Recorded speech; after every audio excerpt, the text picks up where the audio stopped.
जय हिंद दोस्तों, question classes में आप सभी का स्वागत है।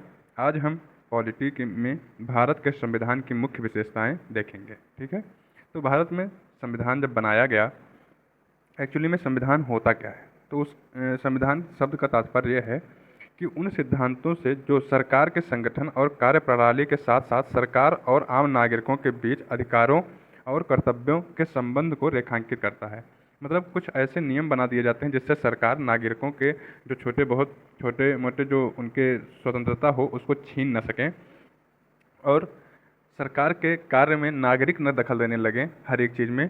तो इसके लिए जो है एक संविधान बनाया जाता है। संविधान का एक कार्य है कि दोनों में समन्वयता बैठाए रखे। ठीक है, देश के मूल नियम जो होते हैं, तो देश के मूल नियम ground norms of the country के रूप में वर्णित किया गया है। इसमें वर्णित किए जाते हैं सब संविधान में। राज्य व्यवस्था की बुनियादी संरचना यहीं से शुरू होती है। अब हम देखेंगे संविधान का वर्गीकरण। ठीक है, तो संविधान कितने प्रकार के हो सकते हैं? एक हो सकता है विकसित संविधान। विकसित संविधान क्या है? जो कि बार बार जहाँ के कानून बार बार उस समय के आए हुए प्रॉब्लम या उस समय के आए हुए कुछ चुनौतियों के हिसाब से चेंज होते रहें, तो उस संविधान को हम लोग कहेंगे विकसित संविधान। यह क्रमिक विकास का परिणाम होता है। सम्मेलनों, प्रथाओं और न्यायिक निर्णयों का प्रावधान ऐसा होता है जो कि बार बार चेंज होता रहता है, या तुरंत कोई घटना घटी और उसके ऊपर कानून बना दिया गया। तो इस संविधान को, ऐसा ही संविधान कहाँ का है? ब्रिटिश का संविधान। ब्रिटिश मतलब ब्रिटेन का संविधान। ठीक, एक होता है अधिनियमित संविधान। ये क्या होता है? तो संविधान सभा या संवैधानिक परिषद द्वारा सोच समझकर बनाया जाता है इसमें कानून, और किसी पुस्तक या दस्तावेज में इसको दर्ज कर दिया जाता है। ओके, तो उस संविधान को कहा जाएगा, अमेरिकी संविधान और भारतीय संविधान ऐसे ही हैं, उस संविधान को अधिनियमित संविधान कहा जाएगा। मतलब यहाँ पर जैसा मैंने बताया ना कि दस्तावेज में के रूप में उसको दर्ज कर दिया जाएगा एक पुस्तक में, तो वो क्या हो जाएगी? लिखित संविधान हो जाएगी, है ना, लिखित संविधान। तो ये क्या हो जाएगा? संविधान, लिखित संविधान या अधिनियमित संविधान। अब आ जाएंगे हम लिखित और अलिखित संविधान। तो अभी मैंने बताया ना, तो जो अपने यहाँ पर भारत का संविधान है, अमेरिका का, जापान का, फ्रांस, ठीक है, तो इन सब का संविधान लिखित संविधान है। एक पुस्तक के रूप में, एक दस्तावेज के रूप में जो है वो मूर्त रूप में प्रस्तुत कर सकते हैं आप। लेकिन जो अलिखित संविधान कुछ देशों में चलते हैं, वहाँ पर संविधान लिखा नहीं गया है। जैसे कोई भी नियम बनाना है तो वहाँ पर डिस्कस हुआ और इसके हिसाब से ये कार्य करना है, वहाँ पर बता दिया गया और वो नियम बन गया, है ना। तो वहाँ पर कोई भी पुस्तक या लिख के कोई नियम नहीं रखे गए हैं। तो सम्मेलनों, प्रथाओं, सिद्धांतों, कानूनों और न्यायिक निर्णयों में पाए जाने वाले प्रावधान क्या होते हैं? अलिखित संविधान होते हैं। ये कहाँ कहाँ पर है? यूके में है, न्यूजीलैंड में है और इजराइल में है। तो अपने यहाँ का लिखित संविधान है और अधिनियमित संविधान है। ओके, अब चलेंगे आगे। होते हैं कुछ संविधान संघीय और कुछ एकात्मक होते हैं। संघीय संविधान क्या होते हैं? ऐसे संविधान जहाँ पर सरकारों के बीच शक्तियों का विभाजन किया जाता है। मतलब अपने यहाँ पर जैसे देखिए, कुछ शक्तियाँ केंद्र सरकार के पास हैं, कुछ शक्तियाँ राज्य सरकार के पास हैं, और कुछ शक्तियाँ ऐसी हैं जिसमें केंद्र सरकार और राज्य सरकार दोनों कानून बना सकते हैं। तो ये हो गया शक्तियों का विभाजन। तो ऐसे जहाँ पर केंद्र, राज्य और छोटे मोटे, जैसे यहाँ पर हमारे यहाँ ग्राम सभा भी है और जो है न्यायपालिकाएँ भी हैं और जो है नगर निगम है, तो सबके पास अपने अपने अलग अलग कानून, अलग अलग थोड़े थोड़े से इन लोगों को पावर दिए गए हैं कि वो अपने हिसाब से अपने क्षेत्र में कानून बनाकर उसको चलाएं। ठीक है, तो इसको कहा जाएगा संघीय संविधान। सॉरी, हाँ, इसको कहा जाएगा संघीय संविधान। यहाँ पर सरकारों के बीच शक्तियों का विभाजन होता है और स्वतंत्र संचालन की आज्ञा देता है यह संविधान, जैसे यूएसए, स्विट्जरलैंड, कनाडा, रूस और ब्राज़ील। ठीक है, एकात्मक संविधान। एकात्मक संविधान वो संविधान होता है जहाँ पर शक्ति का संकेंद्रण करता है यह। ठीक है, जहाँ पर शक्ति पूरी केंद्र में होती है, एक ही संस्था के पास पूरी शक्ति होती है। जैसे यूके का संविधान, फ्रांस, जापान, इटली, चीन, नॉर्वे, इन सब का संविधान क्या है? एकात्मक संविधान है। ओके, अब आ जाएगा प्रक्रियात्मक संविधान या निर्देशात्मक संविधान। इसका कोई ज़्यादा मतलब नहीं है। आ जाइए कठोर संविधान या लचीला संविधान। तो कठोर संविधान ऐसे संविधान होते हैं जिनको, जैसे संविधान में कुछ दर्ज है, अब उसको चेंज करना है हमें, तो उसके लिए बहुमत की ज़रूरत होती है। और ऐसे बहुमत की, जैसे 3/4 बहुमत की या लगभग 100% से पास कराओ तो संविधान को, उसको नियम को बदल सकते हो। तो ऐसे मतलब जिन प्रावधानों को बदलना बहुत ज़्यादा कठिन हो जाता है, जब संवैधानिक कानूनों को बदलना बहुत ज़्यादा कठिन रहता है, तो ऐसे संविधानों को कठोर संविधान माना जाता है। और यह है यूएसए का संविधान, ऑस्ट्रेलिया का संविधान, स्विट्जरलैंड के संविधान बहुत कठोर संविधान माने गए हैं। लचीला संविधान, ऐसा संविधान जिसको बदलने में मतलब जिसको संशोधित करने में या नई चीज़ों को डालने में कोई ज़्यादा प्रक्रिया नहीं अपनाई जाती है, बहुत जल्दी से बहुत छोटे बहुमत के द्वारा उसको बदल सकते हैं सामान्य बहुमत के द्वारा। तो ये संविधान लचीला संविधान कहलाता है। और ये कहाँ कहाँ का है? यूके का, न्यूजीलैंड का संविधान जो अलिखित होंगे, ओके, क्योंकि वहाँ लिखित है नहीं तो बदलना बहुत आसान रहता है। और भारत का संविधान कैसा है? तो भारत का संविधान लचीला भी है और कठोर भी है। मतलब कुछ प्रावधान ऐसे हैं जिनको बदलने के लिए एक विशेष बहुमत की आवश्यकता चाहिए, कुछ प्रावधान ऐसे हैं कि विशेष बहुमत भी चाहिए, साथ में राज्यों की अनुमति भी चाहिए, कुछ प्रावधान हैं जो साधारण रूप से बदले जा सकते हैं। तो लचीला भी कह सकते हैं, कठोर भी कह सकते हैं। तो ये जो है आपको समझ में आ गया होगा। अब हम आगे बढ़ेंगे और देखेंगे कि भारतीय संविधान की विशेषताएं क्या क्या हैं। मतलब ऐसी क्या चीज़ें हैं, कुछ विशेष चीज़ें जो भारतीय संविधान में हैं। तो हम भारतीय संविधान की विशेषता यह है कि यह सबसे लंबा लिखित संविधान है। पूरे दुनिया में सबसे बड़ा संविधान हमारे भारत देश का है। इसमें उद्देशिका है, 395 अनुच्छेद और 22 भागों में बांटा गया था इनको, और 8 अनुसूचियाँ शामिल थी जब संविधान बना। इस समय क्या है, उद्देशिका के साथ लगभग 490 अनुच्छेद हो गए हैं, और जो 8 अनुसूचियाँ थी वो बढ़कर 12 अनुसूचियाँ हो गई हैं। तो हमारा संविधान सबसे लंबा लिखित संविधान है, ये इसकी एक विशेषता है। विभिन्न स्रोतों से ये संविधान लिया गया है। मतलब इसको ऐसा नहीं कि भारत के ही कुछ बुद्धिमान लोग बैठे और संविधान बना डाला, नहीं, उन लोग बैठे और अलग अलग देशों से संविधान उठाया, कई देशों का संविधान उठा के लेकर आए।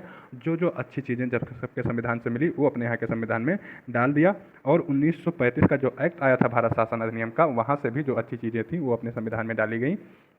तो इसीलिए यह विभिन्न स्रोतों से लिया गया संविधान है, तो इसीलिए सबसे अच्छा संविधान है। एकात्मकता की ओर झुकी हुई संघीय व्यवस्था, संघीय व्यवस्था है अपने भारत देश की। मतलब यहाँ पर राज्यों को और केंद्र को और छोटी इकाइयों को अलग अलग शक्तियाँ दे दी गई हैं कि आप लोग अपने हिसाब से कार्य कीजिए। लेकिन कह रहा है कि एकात्मकता की तरफ झुकी हुई है। एकात्मकता में क्या होता है कि सारी शक्तियाँ केंद्र के पास या एक संस्था के पास होती हैं। कह रहा है कि भारत का संविधान संघीय तो है लेकिन एकात्मकता की तरफ झुकी हुई, मतलब शक्तियाँ तो सबके पास भारत ने दे दी कि ठीक है आप लोग छोटे छोटे, जैसे आपके पिताजी हैं, और जो है आप लोगों को छोटी छोटी शक्तियाँ दे रखी हैं कि आप जो है यहाँ पर इतना निवेश कर सकते हैं, इतना कार्य कर सकते हैं, ये छोटी छोटी उम्मीदें आपसे भी रखी और उसको कार्य को आपको दे दिया। लेकिन फाइनली क्या होता है कि सारी शक्तियाँ उन्हीं के हाथ में होती हैं। आप कोई चीज़ लेकर आए, आपसे कहा कि ठीक है तुम जाओ एक बाइक लेके आओ, तुम बाइक ले सकते हो अपनी मर्जी से, तुम बाइक ले लिए, लेकिन अब तुम्हारा मन है कि हम 34 लाख 20 लाख 40 लाख की निंजा वाली बाइक लेंगे, तो फाइनली फिर वो क्या कर सकते हैं, तुमको रोक सकते हैं कि इतना इन्वेस्ट तुमको हम नहीं करने देंगे। तो यही चीज़ें हैं यहाँ पर भी कि भले ही सबको शक्ति दे रखी है, लेकिन लास्ट में अगर आप उस शक्तियों का दुरुपयोग करते हैं तो संघ आपको रोक देगा। ओके, तो एकात्मकता की तरफ झुकी हुई इसीलिए कहा जाता है भारत के संघीय व्यवस्था को।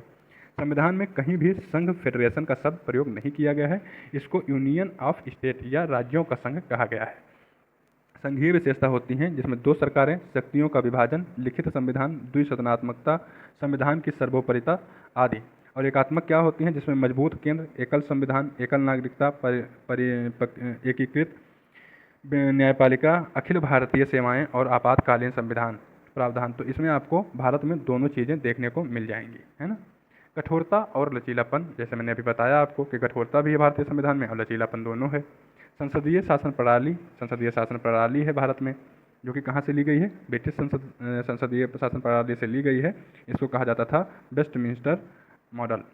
संसदीय संप्रभुता और न्यायिक सर्वोपरिता का विश्लेषण। तो संसदीय सर्वोपरिता और न्यायिक सर्वोपरिता अपने संसदीय संप्रभुता है, मतलब संप्रभु होना, संसद अपनी संप्रभु है, कोई भी निर्णय ले सकती है, कोई भी निर्णय अपने बहुमत के द्वारा, जो उस समय बहुमत होगा उस बहुमत के द्वारा कोई भी निर्णय जो संविधान में था उसको हटा सकती है। कोई बाहरी देश कुछ चाहे अपने संविधान में दाखिल करवाना तो नहीं करवा सकता है। हमारी संसद संप्रभु है, मतलब अपने फैसले खुद लेती है। न्यायिक सर्वोपरिता, अब क्या हुआ कि कुछ अगर इन लोगों ने गलत कानून बना दिया जो संसद में बैठे हैं, तो न्यायिक सर्वोपरिता इसलिए है क्योंकि उस कानून का जांच कौन कर सकता है, सुप्रीम कोर्ट, और सुप्रीम कोर्ट अगर उस कानून को गलत पाया तो उसको बर्खास्त कर सकता है। तो इसीलिए संसद की संप्रभुता ब्रिटिश संसद के समान है और न्यायिक सर्वोपरिता अमेरिकी प्रणाली के समान है। ओके, एकीकृत एवं स्वतंत्र न्यायपालिका, अपनी न्यायपालिका जो है वो स्वतंत्र न्यायपालिका है। मूल अधिकार, तो भारत में मूल अधिकार दिए गए हैं। कितने मूल अधिकार हैं, 6। कौन कौन से, एक तो समानता का अधिकार है अनुच्छेद 14 से 18, फिर है स्वतंत्रता का अधिकार 19 से 22, शोषण के विरुद्ध अधिकार 23 से 24, धार्मिक स्वतंत्रता का अधिकार 25 से 28, सांस्कृतिक और शैक्षिक अधिकार 29 और 30, तथा संवैधानिक उपचारों का अधिकार ये पाया जाएगा आपको अनुच्छेद 32 में, जिसमें रिट दायर कर सकते हैं आप जा सकते हैं किसमें, सुप्रीम कोर्ट में और हाई कोर्ट में। तो ये हो गया। हाँ, अंबेडकर साहब ने इसी को संविधान की आत्मा भी कहा था, संविधान की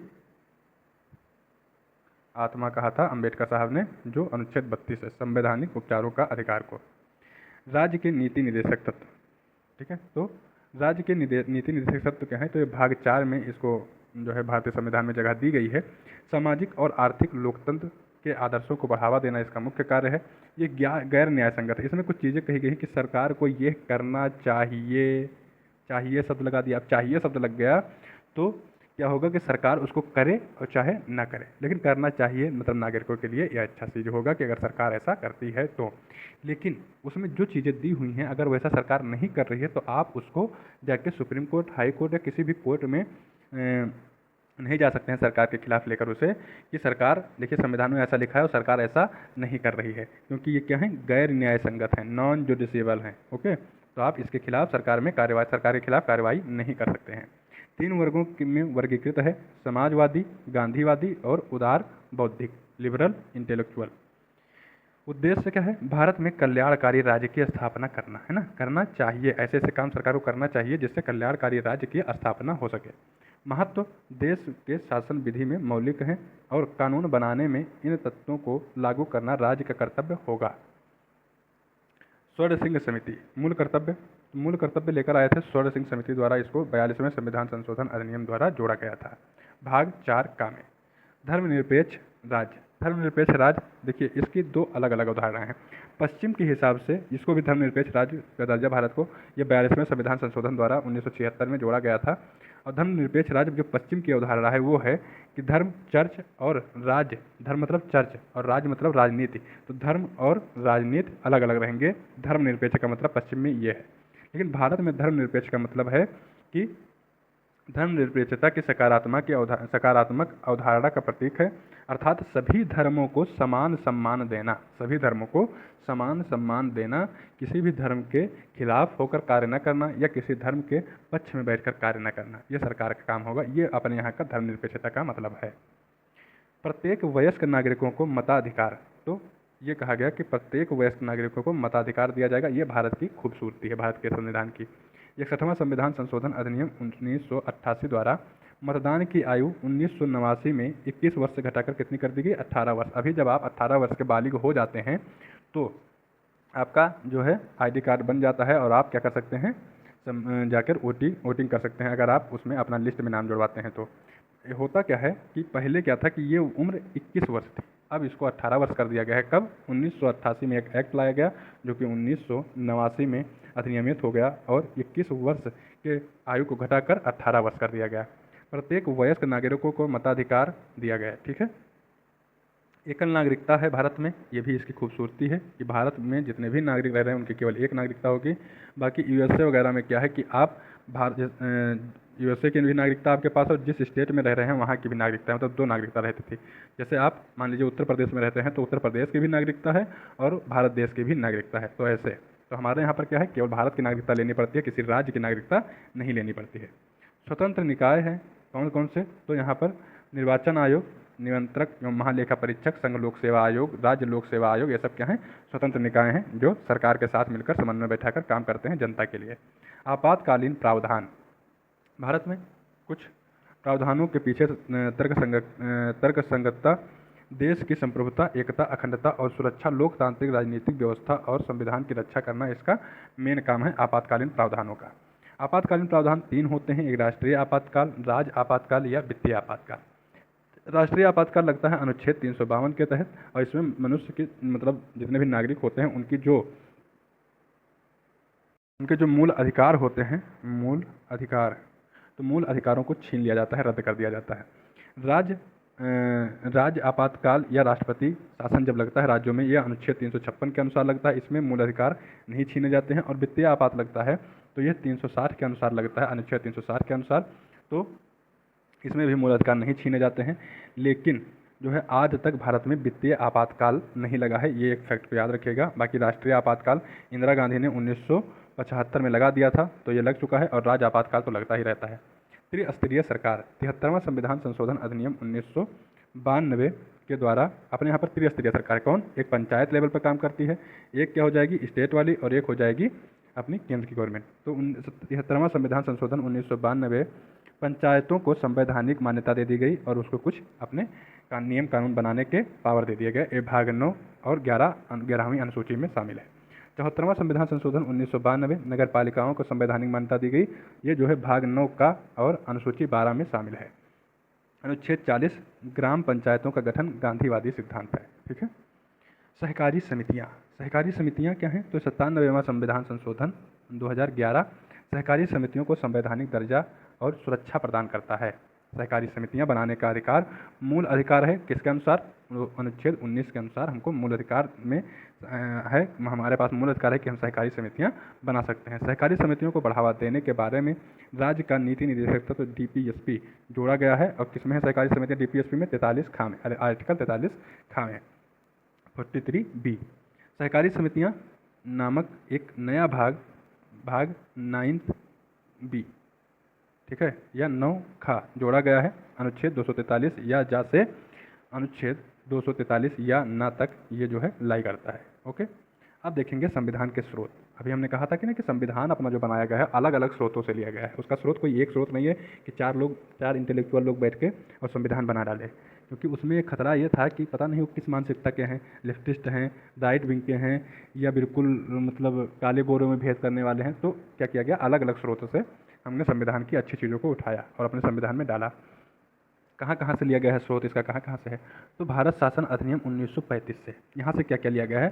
संघीय योजना, राज्यपाल का पद, न्यायपालिका, लोक सेवा आयोग, आपातकालीन प्रावधान और प्रशासनिक ब्यौरा। देखिए आपातकालीन प्रावधान कहाँ से लिया गया है? देखिए यहाँ पर आपको जो जो कंफ्यूज कर सकता है वो हम बता रहे हैं। देखिए आपातकालीन प्रावधान में आप जर्मनी के संविधान से जोड़ा जाएगा जब, तो वहाँ से आप कंफ्यूज कर जाएंगे। आपातकालीन प्रावधान लिया गया है 1935, भारत शासन अधिनियम 1935 से, जबकि जर्मनी से लिया गया है आपातकाल के दौरान मूल अधिकारों का निलंबन। ठीक, जब आपातकाल लगेगा तो उसके साथ में मूल अधिकारों का निलंबन हो जाएगा। ये जो है मूल अधिकारों का निलंबन होगा जर्मनी के संविधान के साथ मतलब उसके हिसाब से, और आपातकाल प्रावधान लगाया जाएगा 1935 भारत शासन अधिनियम। दोनों में मिस मैच मत कर देना, भूल मत जाना कि कौन कहाँ से लिया गया और जर्मनी ठोक के चले आओ, वहाँ पे गलत हो जाएगा। ठीक है। राज्यपाल का पद, तो राज्यपाल का पद आप जो है लिया गया पद कहाँ से लिया गया है? भारत शासन अधिनियम 1935 से। इसको आप कंफ्यूज कर सकते हैं कनाडा के संविधान से, अगर पूछा तो आप बता देंगे कनाडा के, क्योंकि केंद्र द्वारा राज्यपालों की नियुक्ति कहाँ से होती है? कनाडा के संविधान से होता है। तो राज्यपाल की नियुक्ति केंद्र करता है किस, ये चीज़ कहाँ से लिया गया है? कनाडा से लिया गया है। लेकिन जो राज्यपाल का पद है ये भारत शासन अधिनियम 1935 से लिया गया है। यहाँ पर भी कंफ्यूज मत होइएगा। ठीक है। जो संघीय योजना है ये भारत शासन अधिनियम 1935 से ली गई है। इसको कनाडा के संविधान से कंफ्यूज मत होइएगा, क्योंकि कनाडा क्या कहता है? कनाडा से लिया गया है सशक्त केंद्र के साथ संघीय व्यवस्था। संघीय व्यवस्था तो है लेकिन केंद्र को सशक्त कर देता है कौन? कनाडा का संविधान। अब यहाँ से हमने लिया था केवल संघीय योजना, कहाँ से? भारत शासन अधिनियम 1935 से। तो ये तीनों चीज़ें बहुत कन्फ्यूजिंग हैं और इनको जो है गलत करके नहीं आना है आपको, 2-3 बार अच्छे से देख लीजिए। ब्रिटेन से क्या लिया है हमने? संसदीय सरकार, कानून का शासन, एकल नागरिकता ब्रिटेन की है, कैबिनेट प्रणाली ब्रिटेन की है, संसदीय विशेषाधिकार ये भी देखिएगा ब्रिटेन की, द्विसदनात्मकता और विशेषाधिकार रिटें जो हैं, विशेषाधिकार रिटें भी कहाँ से ली गई हैं? ब्रिटेन से ली गई हैं। अमेरिका के संविधान से हमने मूल अधिकार लिया है स्वतंत्र न्यायपालिका, राष्ट्रपति पर महाभियोग कहाँ से लगता है? राष्ट्रपति पर महाभियोग जो लगाते हैं अमेरिका के संविधान से लिया गया है उसको। न्यायिक समीक्षा, जो भारत में न्यायिक समीक्षा होती है, सुप्रीम कोर्ट करती है, वो भी अमेरिका के संविधान से लिया गया है। उच्चतम न्यायालय और उच्च न्यायालय के न्यायाधीशों को पद से हटाना अमेरिका के संविधान में है। और उपराष्ट्रपति का पद, अमेरिका का संविधान उपराष्ट्रपति का पद जो है अमेरिका के संविधान से लिया गया है, राष्ट्रपति नहीं, उपराष्ट्रपति। आयरलैंड के संविधान से हमने DPSP नीति निर्देशक तत्व लिया है। राष्ट्रपति के निर्वाचन की विधि कहाँ से ली गई? निर्वाचन की विधि, राष्ट्रपति नहीं, राष्ट्रपति पद नहीं, राष्ट्रपति निर्वाचन की विधि ये ली गई है आयरलैंड से। और राज्यसभा के लिए सदस्यों का मनोनयन ये भी आयरलैंड से लिया गया है। कनाडा के संविधान से हमने लिया है सशक्त केंद्र के साथ संघीय व्यवस्था। संघीय व्यवस्था ले रहे हैं 1835 वाले अधिनियम से, लेकिन केंद्र को सशक्त कर दे रहे हैं कनाडा के संविधान से। ठीक। अवशिष्ट शक्तियां केंद्र में निहित होंगी, ये कहाँ से लिया गया है? कनाडा से। केंद्र द्वारा राज्य के राज्यपालों की नियुक्ति और उच्चतम न्यायालय के सलाहकारी क्षेत्राधिकार ये कहाँ से लिए गए हैं? सलाहकारी, जो उच्चतम न्यायालय से सलाह लेता है राष्ट्रपति, तो ये सलाहकारी क्षेत्राधिकार कनाडा से लिए गए हैं। ऑस्ट्रेलिया का संविधान जो है उससे लिया गया है समवर्ती सूची, समवर्ती सूची मतलब ऐसी सूची जिस पर ऐसे क्षेत्र जिन पर कानून बनाते हैं राज्य और केंद्र दोनों, उन सूचियों को कहा जाता है, उस कार्य की सूची को कहा जाएगा समवर्ती सूची। संसद के दोनों सदनों की संयुक्त बैठक कहाँ से बुला सकते हैं? ऑस्ट्रेलिया के संविधान से लिया गया है। जर्मनी का वाइमर संविधान है आपातकाल के दौरान जो है मूल अधिकारों का निलंबन। सोवियत संघ का सिद्धांत क्या है? तो जो हमारी उद्देशिका में न्याय है, कितने प्रकार के न्याय हैं? 3 प्रकार के। 3 प्रकार के न्याय कौन कौन से हैं? सामाजिक, आर्थिक और राजनीतिक। तो सामाजिक, आर्थिक, राजनीतिक न्याय कहाँ से लिए गए हैं? सोवियत संघ के संविधान से लिए गए हैं। फ्रांस के संविधान से हमने लिया है गणतंत्रात्मक व्यवस्था और उद्देशिका में जो कि स्वतंत्रता है। तो कितने प्रकार के भारत के संविधान में स्वतंत्रता है? 5 प्रकार की। 3 प्रकार के न्याय हैं, ठीक है, न्याय है 3 प्रकार के और स्वतंत्रता है 5 प्रकार की, ठीक। तो 5 प्रकार की स्वतंत्रता, समानता और बंधुत्व का जो आदर्श है ये फ्रांस से लिया गया है। दक्षिण अफ्रीका के संविधान से लिया गया है संविधान में संशोधन की प्रक्रिया और राज्यसभा सदस्यों का निर्वाचन, ठीक है।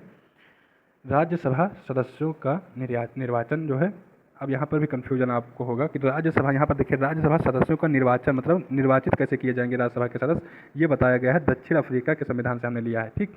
लेकिन यहाँ पर राज्यसभा के सदस्यों का मनोनयन है, मतलब राज्यसभा में सदस्यों का मनोनयन, कुछ मनोनीत सदस्य आएंगे राज्यसभा में, राष्ट्रपति मनोनीत करेगा कुछ सदस्यों को, वो लिया गया है आयरलैंड से। तो इन दोनों में भी कन्फ्यूज नहीं होना है, ठीक है। निर्वाचन कहाँ से लिया जाएगा? दक्षिण अफ्रीका से, और मनोनयन यहाँ से लिया जाएगा आयरलैंड से। जापान का संविधान, तो जापान के संविधान से हमने लिया है विधि द्वारा स्थापित प्रक्रिया। विधि द्वारा स्थापित प्रक्रिया कहाँ से लिए हैं? जापान के संविधान से लिए हैं। कुछ अतिरिक्त जानकारी, संविधान का संरचनात्मक भाग, ये जो है भारत शासन अधिनियम 1935। संविधान का दार्शनिक भाग क्या है? मूल अधिकार और राज्य के नीति निर्देशक तत्व, क्रमशः अमेरिका और आयरलैंड के संविधान से लिए गए हैं। संविधान का राजनीतिक भाग क्या है? यह है ब्रिटेन का संविधान, ठीक है। तो इस क्लास को यहीं पर समाप्त करते हैं। मिलेंगे दूसरे क्लास में, जहाँ पर हम संविधान की जो उद्देशिका है उसके बारे में पढ़ेंगे। अगर आपको हमारी ये सीरीज़ अच्छी लग रही हो तो कृपया चैनल को सब्सक्राइब कर लें और हमारा हेल्प करें, ठीक है। मिलेंगे नए क्लास में, तब तक के लिए नमस्कार, धन्यवाद।